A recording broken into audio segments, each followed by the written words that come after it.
La notion d'être et de co-créer ensemble a toujours fait émerger des étincelles dans mon cœur.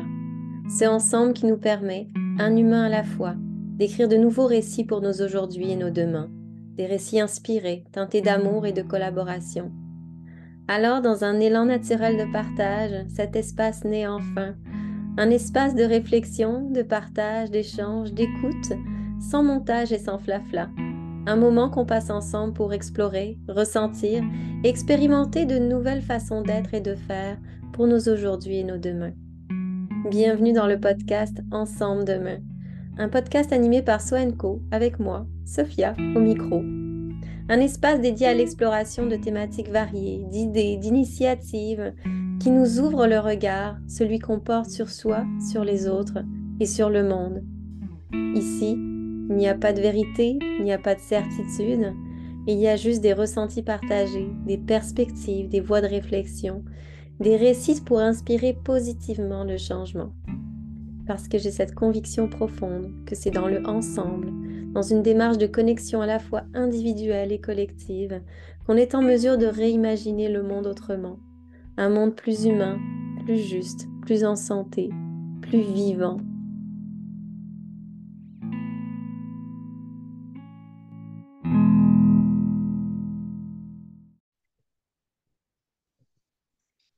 Alors bonjour et bienvenue dans ce nouvel épisode du podcast Ensemble demain. Si vous m'écoutez depuis un petit bout, vous savez à quel point le podcast est là pour nous amener à découvrir des nouvelles perspectives, des nouvelles initiatives qui nous donnent cet élan d'espoir, mais aussi cette motivation à peut-être porter des actions à notre échelle face aux transitions qu'on vit dans nos sociétés, dans nos communautés. Puis aujourd'hui, je voulais aborder le thème du habiter ensemble avec un invité bien spécial avec qui j'avais hâte de parler depuis longtemps. Puis c'est drôle parce que ça finit par fonctionner maintenant. Puis il y a comme un timing divin, comme on dit des fois. Et finalement, une discussion qui nous permet d'aller voir comment est-ce que Jean-Daniel a su, avec son équipe, euh, faire en sorte de recréer un lien entre l'humain et la nature, créer des ponts, hein, comme vous le dites si bien. Puis, quand on parle d'habiter ensemble, hein, c'est ça que je mentionnais quand j'ai approché Jean-Daniel. Quand on parle d'habiter ensemble, on va penser aux initiatives plus d'urbanisme, d'éco-villages, de coopératives d'habitation. Mais je voulais qu'on aborde ce thème-là autour de justement d'habiter ensemble, mais d'une autre façon. Donc, comment est-ce qu'on peut cohabiter humain et nature?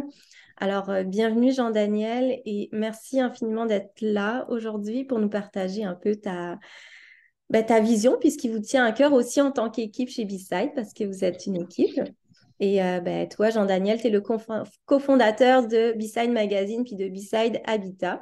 Fait que ce que je te propose, c'est de prendre le temps de te présenter dans tes mots et puis peut-être de nous amener dans un souvenir d'enfance, du Jean-Daniel, justement, dans l'enfance, et de ce qui a pu peut-être influencer ton rapport au monde aujourd'hui.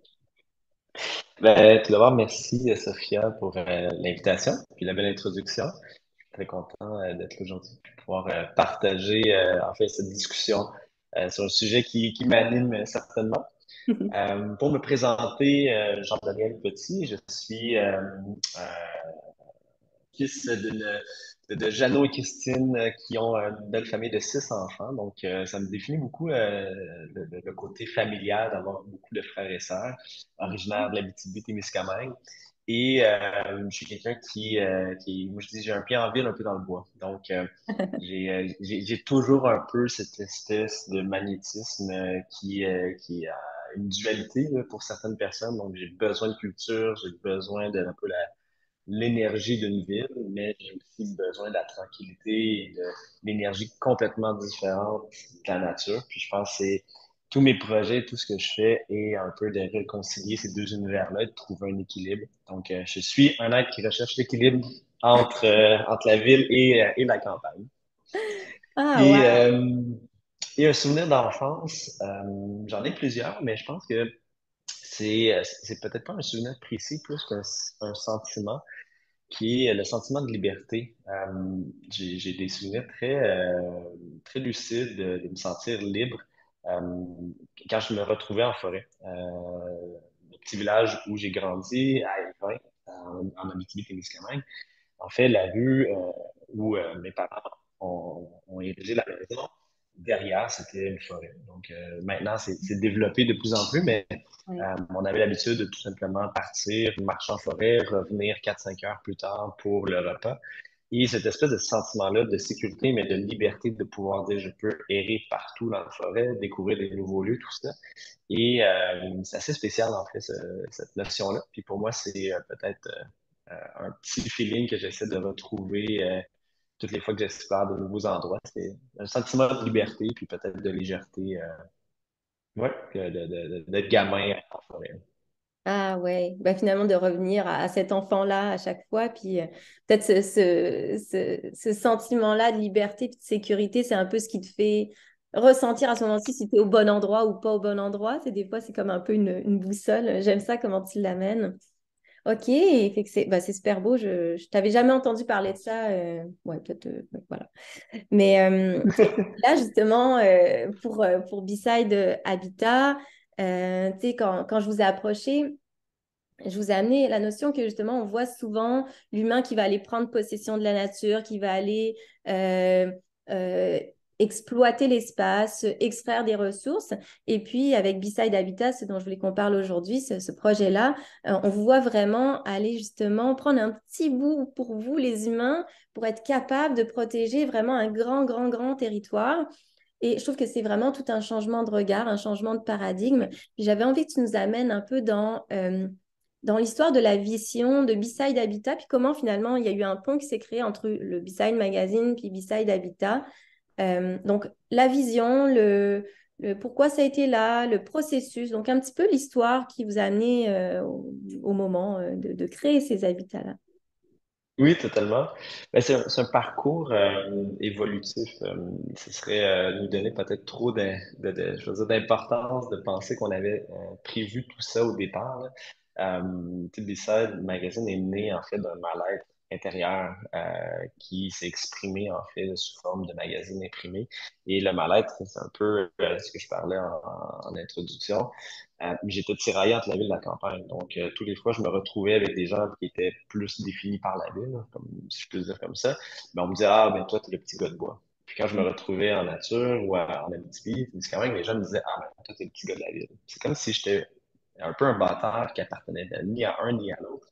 Et plus jeune, j'essayais, je pense, de trouver ma place. Et finalement, ben, ça est un peu ma réaction à ça. C'est de dire, j'ai peut-être pas besoin de choisir. Et la nuance entre les deux peut finalement devenir très saine. Et Bissell Magazine est né comme ça, donc d'un désir de nuance, un désir d'équilibre entre les deux. Et c'est pour ça qu'on dit reconnecter l'humain à la nature, c'est que je pense qu'à travers les dernières décennies, il y a eu une accélération de l'industrialisation, de la densité urbaine et on a perdu un peu ce lien-là privilégié que nos grands-parents et même les communautés avant nous, les Premières Nations, qui finalement, pour eux, la nature, ça fait partie d'eux. Mhm. Et notre objectif était de dire ben, comment on peut reconnecter. Et quand que le lien est trop loin, en fait, dans l'anglicisme, le gap est trop grand, il faut commencer avec des choses qu'on connaît et des choses qui nous sont familières. Donc, nous, on utilise la culture. Et le lien avec la nature, ben, on utilise la musique, on utilise la littérature, l'architecture, le design, donc des éléments urbains qui sont peut-être plus palpables, plus faciles, plus attrayants, pour ensuite ramener les gens à dire, ah, mais c'est quand même intéressant, la nature. Ah, j'avais pas vu cette perspective-là, et de reconnecter graduellement. Ça peut être avec un petit jardin à la maison, ça peut être se mettre les pieds nus dans un parc, ça peut être tout simplement apprécier une petite randonnée ou plus loin, ben, de dire je vais aller complètement m'immerser en nature, passer des week-ends en forêt, etc. Donc, c'est comme ça que ça a commencé. Puis finalement, on s'est rendu compte que on parlait peut-être à l'intellect avec le magazine, c'est du contenu, tout ça. Ça a pris un peu plus d'envol avec une portion numérique, avec des salles.media pour rejoindre plus de gens possible. Donc, le but était vraiment là, de agrandir notre audience. Et finalement, on se posait la question, est-ce qu'on peut littéralement amener les gens en forêt? Donc, qu'est-ce qu'on peut faire pour amener les gens en forêt? Et c'est là que l'idée de Bisadepta est née. Et ça s'est mêlé, en fait, avec un objectif de vie de mes cofondateurs, Éliane Cadieux et Guillaume Leblanc.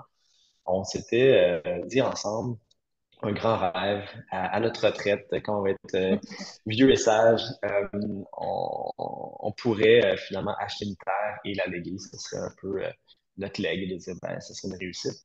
Et finalement, on a fini par trouver un modèle d'affaires qui nous permettait de le faire de notre vivant, même maintenant, et non pas attendre à la retraite. Donc, c'est là que conservation et, je pourrais dire, développement est venu comme en symbiose, parce que c'est un paradoxe de faire la conservation par le développement, mais en même temps, c'est un outil qui nous a permis de faire ça. Et là, Mhm. si j'arrive à du très concret, ben, ce qu'est Bissau d'Habitat, ce sont des milieux de vie en nature à 1 heure 30 de Montréal, où on achète des très grands lopins de terre. Donc, la première destination, c'est 1254 acres. Donc,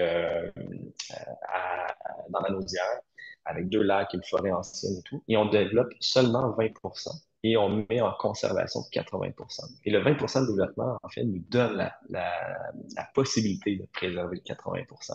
Donc, on est dans je vais dire une démarche qui est réaliste. On a besoin de capitaux pour pouvoir faire des grands projets. On a besoin aussi d'entreprises qui sont viables pour pouvoir assurer une pérennité de projet. Et c'est cette cohabitation-là qu'on a fait. Et à la fin, ben, on s'est dit, quel élément de culture on amène au projet? Ben, c'est l'architecture. Donc, ce sont des unités architecturales qui sont très belles, qui sont réfléchies là, autant intérieur qu'à l'extérieur, pour que justement les gens urbains principalement se disent, j'ai le goût d'aller me déposer là-bas. Et une fois qu'ils sont sur place, reconnecter avec la nature, de faire, c'est magnifique l'environnement dans lequel je me trouve, j'adore ma randonnée. Et peu importe c'est quoi la profondeur de connexion avec la nature que tu vas avoir durant ton séjour, ben, Mère Nature va faire son travail, puis les gens vont dire finalement, ça me fait du bien, puis j'ai eu le goût de soit revenir, soit passer plus de temps en forêt, ou même peut-être changer mes habitudes et aller plus loin. Donc, c'est un grand détour pour t'expliquer tout ça, mais c'est un peu de comment le magazine est né avec entre la ville et la campagne, donc rallier ces deux univers-là, créer beaucoup de nuances, créer du contenu, rassembler une communauté à finalement avoir un produit physique qui remplissait notre mission directement. Ouais.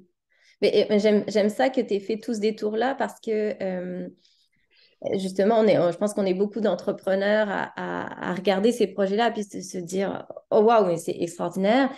Et là, tu nous ramènes aussi dans cette nuance-là. Puis je trouve ça intéressant, même au niveau entrepreneurial, de se dire, mais en fait, c'est pas ça qu'on avait visualisé au début. C'est juste venu tranquillement. Ça a été une évolution. Puis je trouve ça super précieux d'appuyer là-dessus parce que à la fois, justement, on est dans la nuance de ça se fait pas du jour au lendemain. Puis c'est pas un plan d'affaires où on s'est dit on va faire ça puis on le fait. Mhm. Et en même temps, ça nous dit, il y a des rêves qu'on pensait impossibles, on s'est dit, ben, on peut jamais le faire, on pourra jamais le faire, ou on le fera vieux, comme tu disais, vieux et sage, et qu'on parvient finalement à mettre en place une petite pierre, un petit pas à la fois. Il y a aussi cette notion-là de se dire que vous amenez les gens dans un espace où il y a cet équilibre-là entre justement la ville et la nature, et qui viennent pas nécessairement au départ pour ça, peut-être qu'ils viennent pour l'architecture, mais que finalement la nature vient les rechercher, peu importe à quelle profondeur, mais vient les rechercher. Donc la reconnexion se fait naturellement. Puis justement, tu as parlé à quel point vous allez chercher. Ah oui, attends, avant toute chose, je veux quand même qu'on dise le gros chiffre de c'est quoi votre rêve de préservation, le nombre de justement de d'acres, parce que je trouvais ça impressionnant à lire. Et que j'avais le goût peut-être juste que tu nous donnes le chiffre, juste comme Ben ça. oui, certainement.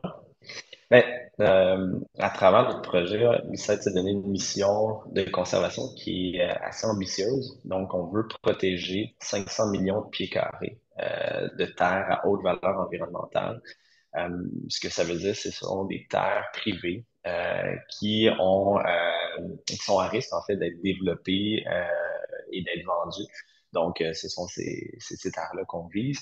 Et 500 millions de pieds carrés, ça représente 10 000 acres. Et pour vous donner une échelle de grandeur, le 1000 acres qu'on a protégé à la Naudière, c'est l'équivalent environ de 7 fois le parc Maisonneuve à Montréal. C'est aussi gros que le plateau Mont-Royal. Ouais. Donc, au total, c'est comme si on voulait protéger 10 fois le plateau Mont-Royal en terre naturels, donc qui a une très belle valeur environnementale. Donc, c'est ça notre objectif. Ouais, mais c'est un objectif vraiment qui est impressionnant. Puis j'aime ça que tu nous amènes aussi à comparer ça avec, voilà à quoi ça correspond. Ça pourrait être un chiffre, mais finalement, c'est comme 7 fois un autre territoire qu'on connaît. Ben oui, ben c'est très difficile les dimensions parce que même les acres, quand on parle, exemple, tous les chalets qu'on construit à la Naudière, les terrains les plus petits ont 95 000 pieds carrés. C'est Mhm. très dur à comprendre. Déjà, ce sont des très grands terrains parce qu'on ne veut pas que les gens se voient, on veut que genre, tu sois vraiment abrité de la forêt. Mais une fois que tu es sur place, de réaliser que le petit lot sur lequel tu es placé, ben, l'ensemble du projet est 600 fois plus grand. Ouais. Donc, c'est un peu démesuré. Donc, c'est dur, en fait, l'échelle en forêt. Et je pense que la seule façon de le comprendre, c'est d'être sur place, puis de vraiment marcher le territoire, parce que sinon, on a beau donner des comparables, ça nous aide un peu, mais ça reste un peu je veux dire, flou comme dimension. Ouais, puis il y a quelque chose d'intéressant en fait dans ce que tu dis, que finalement on se rend compte en allant sur place que, je sais pas, moi, je le perçois comme ça quand tu le dis, mais on se rend compte de la grandeur de ce qu'il y a autour de nous, puis on est petit là-dedans, puis ça crée comme les gens partagent beaucoup au niveau de tous les territoires, les glaciers, puis tout ça, il y a comme quelque chose qui se crée dans le cerveau, un déséquilibre à ce moment-là qui nous fait prendre conscience de quelque chose un peu plus vite que si on avait été dans un parc, par exemple. Donc, je trouve ça intéressant ce que tu amènes aussi. Puis alors là, j'en reviens à là où je voulais nous amener tantôt. Tu sais, tu as parlé que vous, avec Beside, justement, vous essayez de ne pas aller dans l'intellect, que ça soit le magazine ou que ça soit Beside Habitat. Puis justement, je t'en parlais tantôt, mais il y a ce côté très créatif. Vous amenez ça par l'art, par la culture, comme tu l'as dit. Et pourquoi vous le faites comme ça? Puis qu'est-ce que vous sentez que ça crée comme différence finalement dans la manière d'être reçu par les gens? Mhm. C'est drôle de formuler. Euh, Ouais, ben, en fait, il y a deux aspects. La première, c'est que je crois qu'on est encore un peu trop intellectuel et on essaie de s'améliorer pour l'être un peu moins parce que on a des gens qui sont curieux, des gens qui ont beaucoup de connaissances générales et c'est ça, aiment en fait partager l'information. Ceci dit, on essaie de justement utiliser le design pour communiquer. On essaie d'utiliser en fait des codes qui sont positifs. Nous, on se dit, on est pour quelque chose et on n'est pas contre quelque chose. Et c'est une nuance qui est assez importante parce que quand tu es pour quelque chose, souvent tu es enthousiaste et positif et ça crée une espèce d'énergie et un mouvement. Donc, ça avance vers l'avant. Donc, nous, on est pour l'environnement. C'est vraiment quelque chose. Par contre, on se positionne jamais contre quelque chose. Et il y a des fois des gens qui disent, ben, si vous êtes pour l'environnement, vous devez être contre l'industrie minière. Mais Mhm. pour nous, c'est pas l'objectif, c'est pas se positionner contre des choses qui ont un impact euh, négatif pour l'environnement parce que il y a plein de nuances. On a tous des téléphones cellulaires, on a des ordinateurs, donc on a tous besoin d'une industrie minière. Maintenant, est-ce qu'il y a des nuances dans cette industrie-là? Totalement. Mais nous, on aime mieux se positionner dans le positivisme et de dire, ben, nous, on va pousser les gens vers l'avant parce que quand on tombe dans le négativisme et d'être contre quelque chose, on paralyse. Les gens, souvent, ça devient un instinct et là, on arrête de se mobiliser. Donc, c'est la décision qu'on a prise d'être pour quelque chose et non pas contre quelque chose. Et dans cet esprit-là, ben, on sait que le design est un vecteur de communication, c'est un vecteur aussi de connexion. Puis on dit que la culture, c'est un peu comme les émotions, c'est universel. Donc, tu n'as Mhm. pas toujours besoin de comprendre la langue ou de comprendre tous les codes pour ressentir quelque chose. Donc, c'est ce qu'on essaie de faire là, avec la marque là, globalement. Ouais, ouais. Et puis la nuance du pour et du contre, puis de finalement, oui, il y a un côté intellectuel, mais beaucoup dans le ressenti. Puis finalement, tout ça, ce que je perçois de l'extérieur, c'est que c'est ce côté-là qui vient créer un lien plus en profondeur, plutôt que d'aller contre quelque chose, d'aller combattre quelque chose. On est dans le pour quelque chose, on va dans le ressenti. Puis d'une certaine manière, je trouve que vous allez vraiment aux racines finalement, en profondeur, de se dire, on ne crée pas juste des environnements, il y a la protection derrière, puis on vient euh, soutenir les fondations finalement de recréer ce lien, reconnecter l'humain à la nature. C'est ça que je trouve intéressant aussi avec ce que vous faites, c'est que des fois on essaie de patcher avec ce qui se passe, mais là il y a vraiment cette profondeur dans la manière d'amener les choses, mais aussi dans la manière de peut-être amener ces ressentis-là plus en profondeur pour les gens. Bref, ça c'est mon petit point de vue. Oui. Tu sais, on fait une petite part dans la courbe du changement parce que je pense qu'il y a différentes phases pour amener un changement. La première chose, il faut en fait s'indigner. C'est important, en fait, pour partir un mouvement, faut être en indignation, il faut soulever des problématiques et ensuite, une fois que l'indignation est faite, je pense qu'il faut manifester. Il faut manifester notre désaccord, manifester notre désir, où on veut s'en aller. Puis ensuite, il faut mobiliser des gens derrière un projet. Donc là, il faut avoir des idées, avoir un projet. Puis là, ensuite, il faut inspirer et être dans l'action. Nous, on est plus dans la portion inspirée et dans l'action. Donc, je crois qu'il y a des gens qui font très bien la partie de s'indigner, de manifester, puis on les salue et on est très reconnaissant que ces gens soient au front. Mm. Nous, c'est pas notre force et ce n'est pas notre rôle. Non. Notre rôle est un peu plus loin dans la courbe. Donc, je pense que tout le monde peut choisir et c'est difficile d'être bon dans tout ce cycle-là. Mais pour nous, c'est quand même important de s'indigner, de manifester et d'être dans cette énergie-là. Par contre, pour la suite, nous, on pense qu'on a un impact plus positif en étant dans la partie inspiration, solution, puis regarder vers l'avant. Oui, c'est doit être à vous. Mais merci de le dire. Merci de dire que finalement, tout a sa place, puis qu'on a besoin de cette résistance-là, puis de cette inspiration-là, puis de cette action-là, puis qu'ensemble, ça crée quelque chose. Puis même dans la Tellement. résistance, dans l'indignation, on peut être dans une forme de révolution que j'aime bien appeler tranquille. Quand on voit, ben, là, je ne sais pas si c'est une bonne comparaison, mais quand on voit les mères au front, ben, c'est pour nos enfants finalement. Donc on est dans Mhm. résistance, dans cette indignation, mais on est pour quelque chose. Donc, je pense que oui, c'est important de ramener que tout a sa place, puis que chacun va aller choisir là où il y a où il y a la plus grande capacité d'impact avec qui il est. Puis Totalement. là, justement, pour amener autre chose, vous amenez des êtres humains dans la nature pour les reconnecter à ça. Comment est-ce que tu vois cette reconnexion individuelle-là dans la nature comme peut-être porteuse d'impact? En fait, comment est-ce que cette reconnexion d'un individu avec la nature peut avoir une portée plus collective dans sa manière peut-être de porter des actions, d'interagir par la suite? C'est quoi ton regard là-dessus? Euh, En fait, c'est un spectre parce que on est quand même assez réaliste. On change pas le monde en invitant les gens à passer un week-end en chalet. Là. Donc, très, très tangiblement, si ça peut tout simplement amener quelqu'un à se reposer d'une semaine de travail qui est freinée, de passer du bon temps en famille, de se déposer que finalement, intellectuellement, c'est apaisant, créativement, c'est énergisant. Finalement, il y a juste un bon moment. Je pense que ça, c'est la réalité. C'est ce qu'on est capable de faire. Mhm. Maintenant, quelqu'un qui peut avoir un peu plus d'ouverture, quelqu'un qui peut vivre autre chose, cette échelle-là peut se rendre jusqu'à certaines réalisations. Donc, je pense que quelqu'un qui se dépose et prend le temps de tout simplement déconnecter peut Mhm. finalement être dans une observation et encore là ramener un peu à l'enfant intérieur de dire c'est magnifique de juste voir un arbre devant ma fenêtre et de s'émerveiller sur cet arbre-là. Nos lacs sont à quand même une distance de marche de 30 minutes.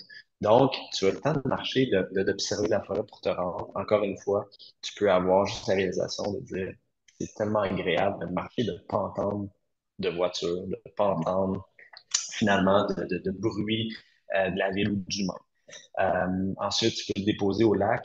C'est complètement magnifique de se retrouver à 1 heure de Montréal sur le bord d'un lac non développé et de te baigner dans un eau qui est un lac à l'eau pure. Ouais. C'est exceptionnel. Puis encore là, ça peut te faire du bien. Et je pense qu'à la fin, ou que c'est peut-être l'échelle la plus grande, c'est quelqu'un qui décide de vraiment embarquer dans la philosophie complète. Donc, quelqu'un qui décide en plus de vivre en fait le territoire, de vivre le lieu, de se déposer, de lire. En fait, on a nos magazines sur place, on a des essais, et là, de juste un peu s'imprégner de la philosophie qui est, c'est important de protéger le territoire, de l'apprécier, mais je pense que cette petite réflexion-là peut faire un grand changement sur la suite. Donc, on a des gens qui nous ont écrit de dire, nous, votre philosophie, j'en suis ressorti comme une personne changée. Ouais. À quel point elle a changé de personne, je pense que c'est minime, mais juste le fait qu'il y a une petite graine qui a été semée, mais peut-être que dans 5 ans, dans 10 ans, cette graine-là va juste continuer à fleurir avec des petits gestes. Donc, on reste réaliste dans notre changement qui, pour nous, est modeste dans le sens où on change pas le monde.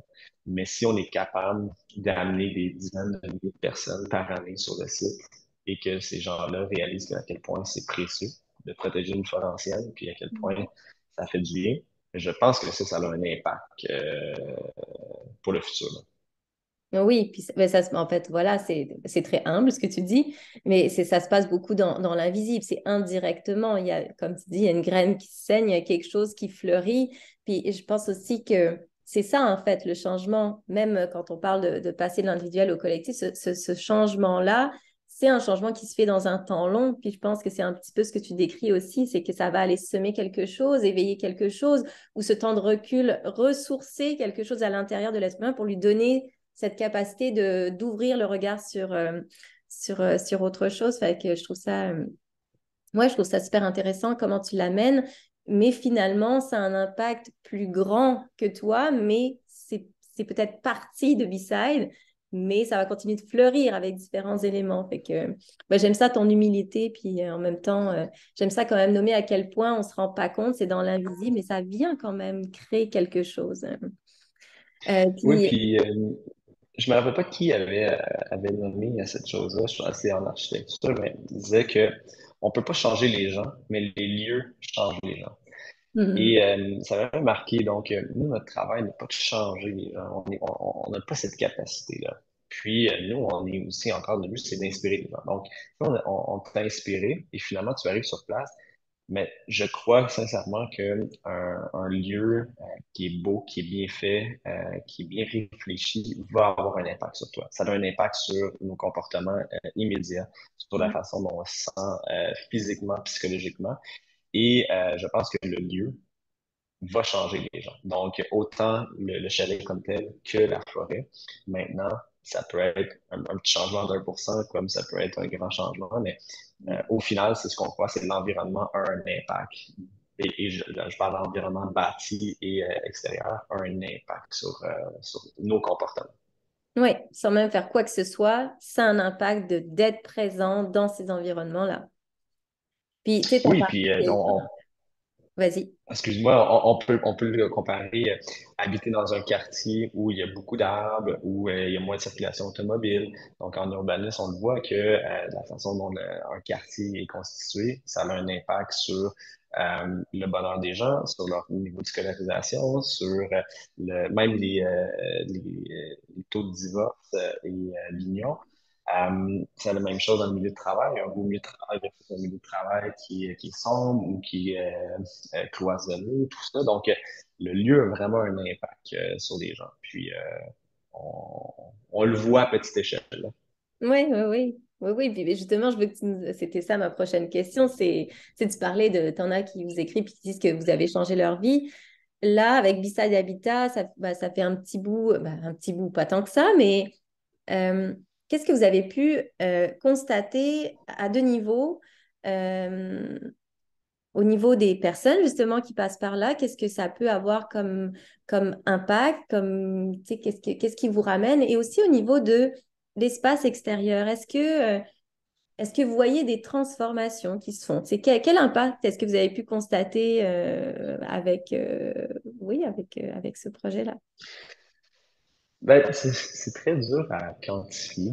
Non, ça fait environ 2 ans qu'on est en opération, qu'on accueille les visiteurs. On accueille un peu plus de 7 000 personnes, donc il y a quand même un volume. Tu sais, on se rend compte que... Puis c'était dans la mission initiale, parce que la raison de de créer des unités qui sont aussi destinées à la location. C'est qu'au lieu que ce soit destiné à des propriétaires qui, finalement, il y a un petit groupe de gens qui ont accès à un lieu immense et que ça devient privé, ben, par la location, on est capable d'élargir. Donc, on le voit là, avec déjà la quantité de gens qu'on a accueillis. Je pense que c'est le contraste entre ce que les gens avaient comme perception puis la réalité du lieu. C'est très difficile de comprendre, encore une fois, tu sais, l'échelle qu'on parlait, la beauté du lieu, à quel point c'est silencieux, à quel point c'est unique. Et je pense que le changement est beaucoup là.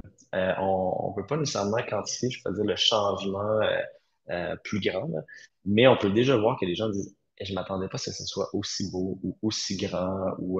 Donc, je pense que ça, c'est l'effet de contraste est vraiment bon. Hmm. Et je pense que le taux de retour, on a un taux de retour de plus de 20% déjà.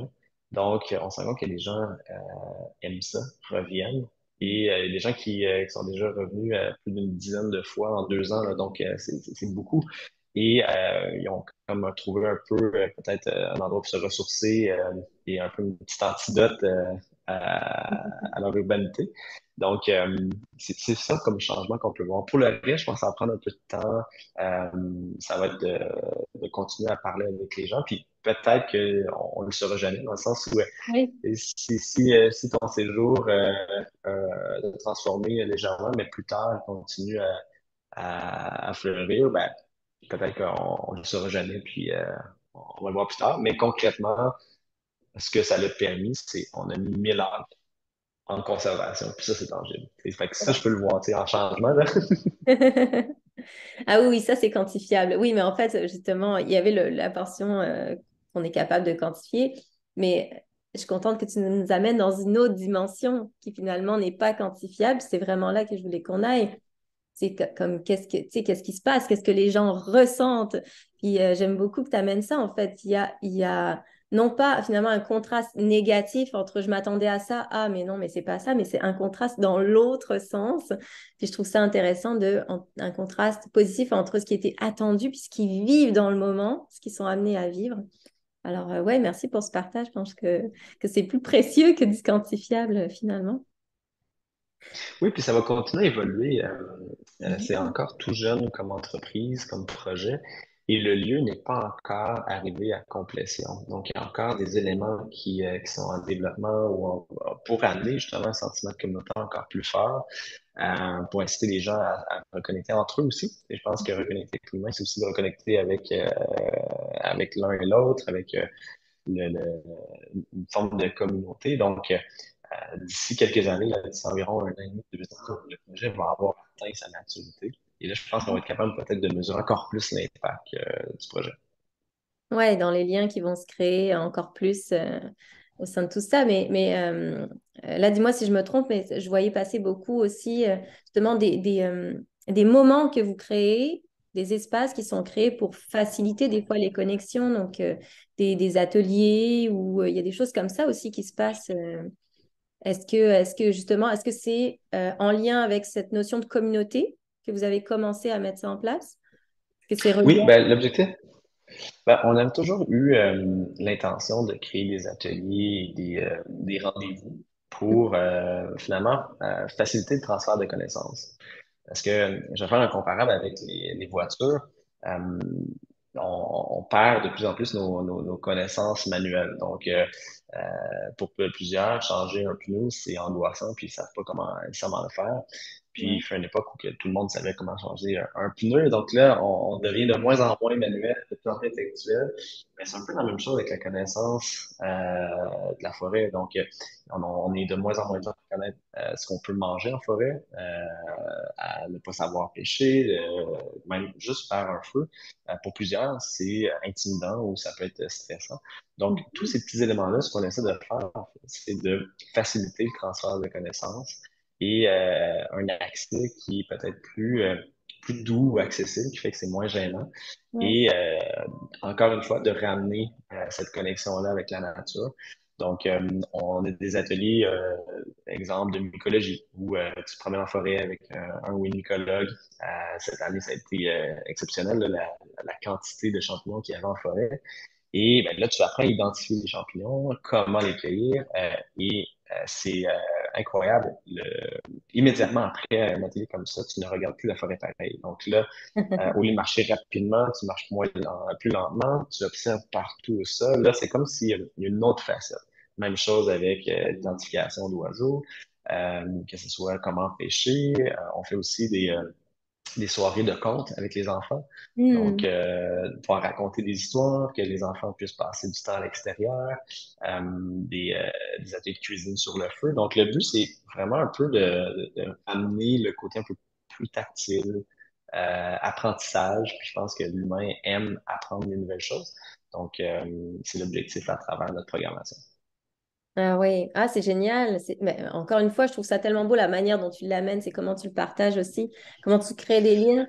Puis c'est drôle parce que justement, on est souvent dans ce mode-là de consommer de l'information, mais là, c'est une manière, oui, de consommer de l'information, oui, d'apprendre des choses, mais en même temps, il y a ce côté de revenir à créer des choses ou à observer des choses. Donc, ça nous amène encore une fois de cette inspiration-là, de l'information, mais dans la création de quelque chose, ouais, bah, à nouveau, on revient au ressenti, je trouve ça intéressant, les différentes dimensions finalement.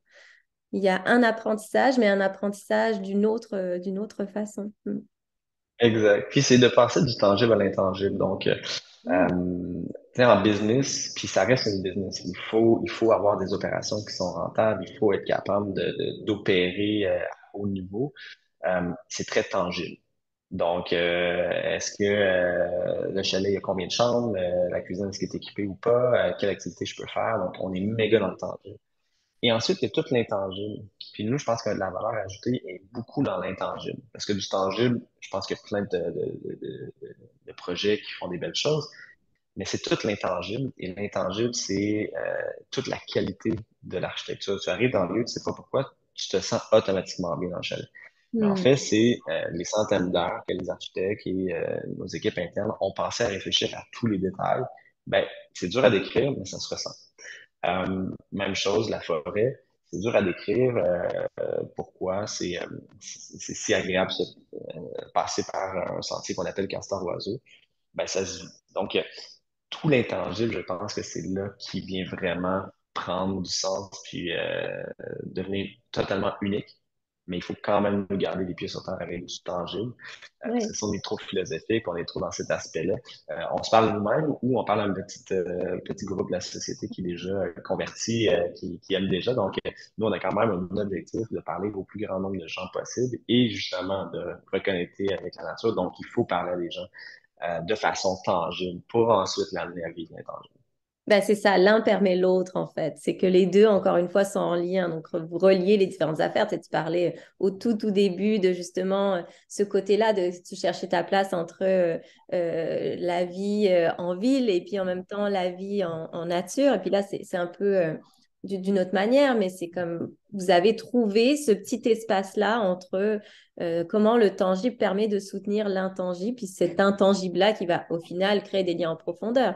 Tu l'as dit, le tangible, c'est ces centaines d'heures que les architectes ou que toute l'équipe en fait a mis dans ce projet-là pour mettre, pour se soucier de chaque détail, vient aller créer ce sentiment-là, qu'on ne peut pas expliquer. Tu le dis très bien, en fait, il faut Exact. vivre pour le comprendre. Mais donc l'un supporte l'autre. Oui, oui, oui. Puis je pense que c'est bon à entendre pour moi, entrepreneur, puis pour, je pense, les entrepreneurs qui vont nous écouter, c'est que je pense que la durabilité de nos entreprises, la pérennité de nos entreprises nous permet justement peut-être d'avoir l'impact qu'on souhaite avoir et dont on rêve un peu Oui, plus. puis tu sais, moi, je me nomme naviguer entre l'idéalisme et le réalisme. Et il faut des entreprises qui sont idéalistes, qui poussent vers l'avant, qui en fait défient le statu quo, puis s'attaquent à des gros enjeux de société. Je pense qu'on est rendu là. Il faut avoir cette ambition-là. Par contre, il faut avoir des opérations qui sont réalistes. Sinon, on ne se rendra pas. Et nos idéales ben, en fait, tangiblement, les entreprises vont faire faillite, on va s'épuiser, on va faire des burn-out. Donc, il faut garder le cap sur l'idéalisme et avoir des opérations réalistes. Et je pense, que c'est la seule façon de faire du changement durable, parce que des Mhm. grandes idées, on en a tous, des ambitions, tout ça, mais la pérennité, c'est une forme de développement durable, donc de s'assurer que ton entreprise, ben, chaque année, peut s'améliorer et changer les choses. Et ça, ben, c'est quand même difficile parce que quand tu es idéaliste, on voudrait tous savoir déjà la version finale, là, mais je pense qu'il faut avoir la patience et de faire des petits changements étape par étape. Ouais, ouais, ouais, oui. Oui, oui, c'est ça. Bon, oui, en fait, la durabilité de l'entreprise va permettre la durabilité qu'on veut amener à l'échelle de la société, de nos sociétés. Tout à fait. Exact. Puis, bah, justement, je pense que ça fait bien le pont avec ma dernière question, qui est celle de, justement, si toi, tu nous amenais dans une utopie réaliste, pour le coup, peut-être dans un partage d'espoir qui était, euh, elle ressemblerait à quoi la société de demain ou le B-side habitat de demain, puis la société de demain, genre, mettons, tu serais assis où, tu regarderais quoi, tu ressentirais quoi, tu sais, qu'est-ce qui se passerait, non pas seulement dans l'intellectuel puis dans le tangible, mais vraiment aussi dans l'intangible. Ouais. Ben, tangiblement, je vois Bicêtre accélérer ses efforts de conservation. Donc, d'avoir plusieurs destinations en Amérique du Nord, euh, tous à échelle humaine, et des destinations qui vont bien, qui sont prospères et qui durent dans le temps. Ensuite, je vois que ça nous permet finalement d'augmenter notre effort de conservation, donc de dépasser nos 10 000 acres et d'aller peut-être même à 100 000 acres. Donc, vraiment accélérer la conservation et de le faire peut-être avec d'autres moyens, donc peut-être au moyen d'une fondation et de vraiment faire seulement de la conservation et à un certain point de l'arrêter du développement et de que faire la conservation. Ensuite, ce que je vois, c'est que je vois des gens qui se rencontrent. Je vois des gens de différents univers, de différents âges, qui se rencontrent en forêt autour d'un bon vin, d'une bonne table, autour d'un sentier sur le bord du lac, et qui finalement, cette rencontre-là humaine, je veux dire, leur ajoute dans leur quotidien. Fait que je vois beaucoup ça. Puis finalement, mais je pense que je vois aussi des gens à s'inspirer de ce qu'on fait puis faire encore mieux. Donc, je vois des gens qui vont regarder ce qu'on a fait puis dire, ben, c'est vraiment inspirant, c'est intéressant de voir que c'est possible. On va pousser encore plus loin. Donc, il y a des gens qui vont finalement bâtir le futur que nous, on a essayé de commencer, mais que les autres vont ensuite poursuivre davantage.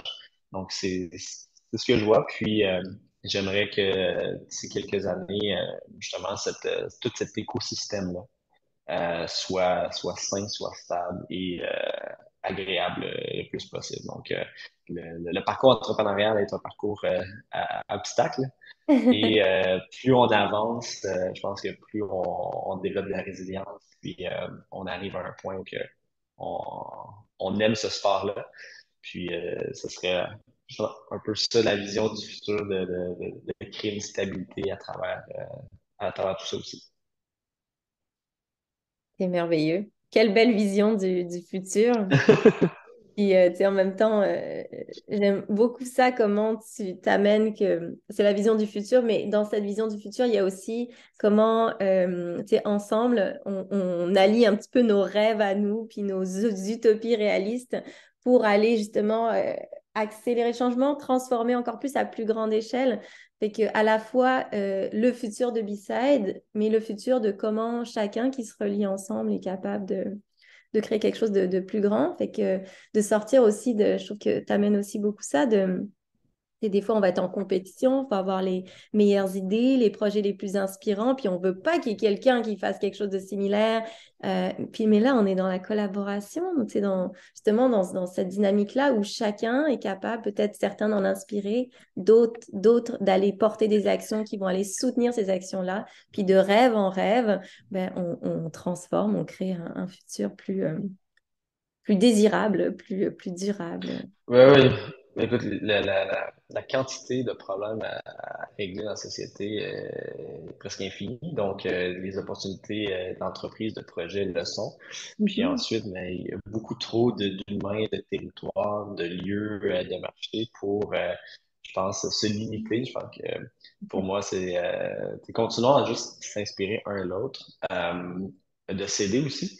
Oui. Puis après ça, de voir comment, à notre petite échelle, dans notre petit bout de vie, on est capable d'avancer un peu l'aiguille dans la bonne direction. Ouais. Ah ben oui, bah, quelle belle façon de conclure. Merci, merci beaucoup pour tout ça. J'espère que ça pourra justement en inspirer certains, à porter des actions, que ce soit dans leur communauté ou dans leur entreprise ou dans leur, tu sais, peu importe. Donc j'espère que ça sera ça. Merci, merci. Bah, je dis souvent que je commence l'entrevue un peu fébrile et puis là, je la termine moi-même avec vraiment beaucoup de... Ça pétille à l'intérieur. Puis j'imagine que peut-être on arrivera à transmettre ce ressenti-là à l'extérieur de cette conversation. Totalement. Donc, merci beaucoup pour l'invitation. Ça fut un grand plaisir. Puis au plaisir de peut-être se croiser en forêt à Bissau un jour. Ben oui, certainement ça.